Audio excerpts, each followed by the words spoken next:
titre. Cette information qui nous est parvenue il y a quelques instants. On en parle avec vous, Dror Ben Sapir, bonjour.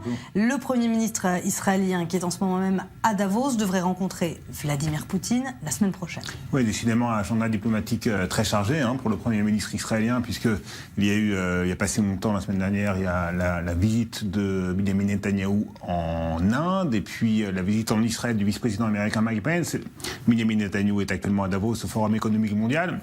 Et à peine rentré, en fait, dans quelques jours, lundi, il se rendra à Moscou pour un séjour éclair, quelques heures simplement dans la capitale russe, le temps de s'entretenir avec Vladimir Poutine. De quoi, bien évidemment? De l'Iran, de la menace iranienne et de la présence iranienne pas très loin de la frontière israélienne, puisqu'on sait qu'à la faveur de l'après-guerre civile en Syrie, eh bien, l'Iran parvient à avancer ses pions, en quelque sorte, dans le territoire syrien.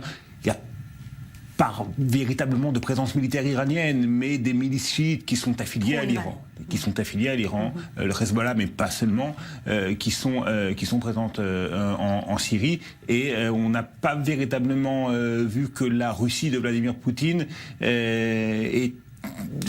agissait d'une manière à contrer l'influence iranienne. L'Iran est un allié de la Russie, de l'influence iranienne au Moyen-Orient. C'est donc une nouvelle rencontre.